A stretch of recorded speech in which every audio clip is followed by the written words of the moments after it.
सही फैसला लेना काबिलियत नहीं है, फैसला लेकर उसे सही साबित करना काबिलियत है।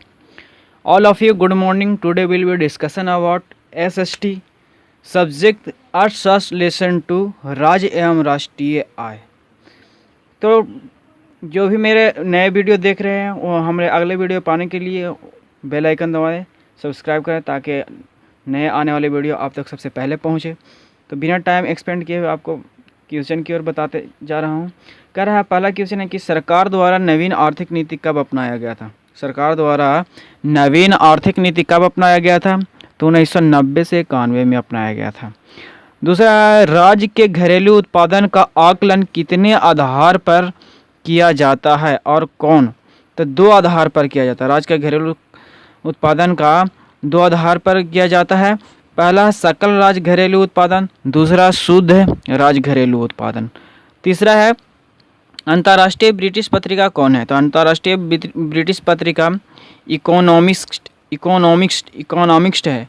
कह रहा है कि उत्पत्ति गणना पद्धति का प्रयोग सर्वप्रथम कहाँ और कब किया गया था? ब्रिटेन में। उत्पत्ति गणना पद्धति का प्रयोग सर्वप्रथम कहाँ और कब किया गया था? ब्रिटेन में 1970 ईस्वी में। सर्वप्रथम भारत की राष्ट्रीय आय की गणना किसने की, कब और कितने रुपए में? बात सही है, ये VVI क्वेश्चन है, ये हमेशा कंपटीशन में पूछते रहता है। सर्वप्रथम भारत की राष्ट्रीय आय की गणना किसने की, कब और कितने रुपए? तो दादा भाई नौरोजी ने सर्वप्रथम भारत में राष्ट्रीय आय की गणना की थी। दादा भाई नौरोजी ने 1868 में की थी और पहली बार गणना की थी तो उन्होंने 340 करोड़ रुपया लगभग गणना की थी। 340 करोड़ रुपया। नेक्स्ट क्वेश्चन है 1946 से 49 में भारत की राष्ट्रीय आय कितनी थी? राष्ट्रीय आय कितनी थी? तो 8,650 करोड़। 8,650 करोड़ थी। राष्ट्रीय प्रतिदर सर्वेक्षण संगठन किसके अधीन होता है? तो ये होता है केंद्रीय सांख्यिकी संगठन के अधीन। राष्ट्रीय प्रतिदर सर्वेक्षण संगठन किसके अधीन होता है? तो केंद्रीय सांख्यिकी संगठन के अधीन। 2011 से 12 में भारत की राष्ट्रीय आय कितनी थी? तो 52,22,027 करोड़ रुपया। 52,22,027 करोड़ रुपया। करा 2012 से 13 में भारत का प्रति व्यक्ति आय कितना था? तो 64,757 रुपया। ये भारत का प्रति व्यक्ति आय था 2012 से 13 में। 2012 से 13 में बिहार का प्रति व्यक्ति आय कितना था? तो 28,317 रुपया। कितना? 28,317 रुपया। बिहार के अर्थव्यवस्था के प्राथमिक क्षेत्र का मुख्य अंग क्या है? तो कृषि है। बात सही है, ये आता रहता है क्वेश्चन, VVI है। तो कह रहा बिहार के अर्थव्यवस्था के प्राथमिक क्षेत्र का मुख्य अंग क्या है? तो कृषि।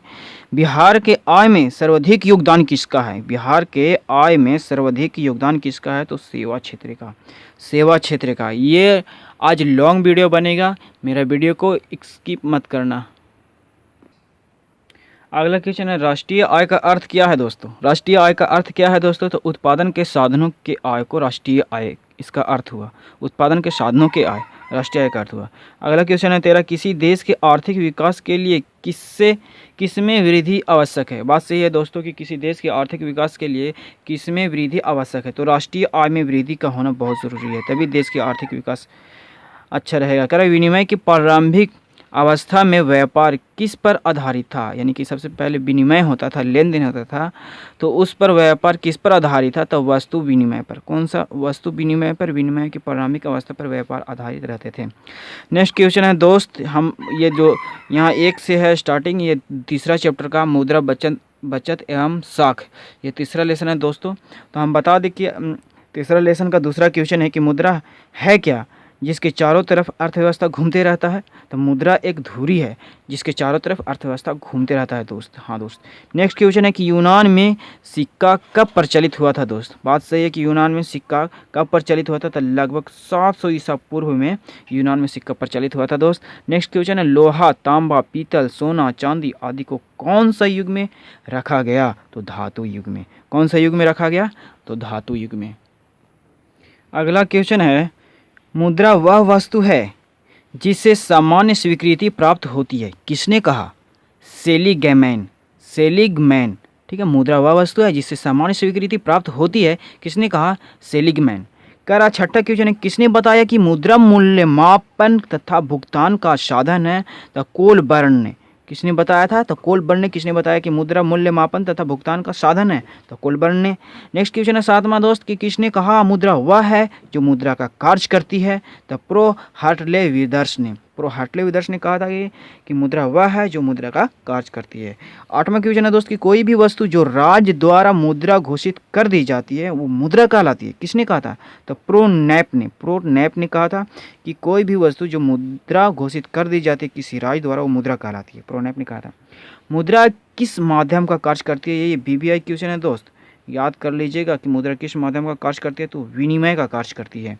मुद्रा किसका मापक है? तो मूल्य का मापक मुद्रा है। किसी भी वस्तु का माप करता है मुद्रा, इसीलिए कहा गया कि मुद्रा किसका मापक है? तो मूल्य का मापक है। पूंजी का निर्माण किस पर निर्भर करता है? तो बचत की प्राकृतिक पर पूंजी का निर्माण निर्भर करता है। पूंजी का निर्माण किस पर निर्भर करता है? तो बचत की प्राकृतिक पर। साख का अर्थ क्या है? ये VVI है भाई, VVI क्वेश्चन है। साख का अर्थ क्या है? विश्वास करना, यानी टू बिलीव। साख का अर्थ विश्वास करना। बचत का अनुपात कैसे बढ़ता है? तो आय में वृद्धि होने से बचत का अनुपात बढ़ता है। आय में वृद्धि होने से बचत का अनुपात बढ़ता है। मुद्रा का प्राथमिक कार्य क्या है? तो विनिमय का माध्यम ही मुद्रा का प्राथमिक कार्य है। मुद्रा का प्राथमिक कार्य विनिमय का माध्यम। मुद्रा का प्राचीनतम रूप है, मुद्रा का प्राचीनतम रूप है वस्तु मुद्रा। वस्तु मुद्रा। मुद्रा का प्राचीनतम रूप वस्तु मुद्रा। मुद्रा का प्राचीन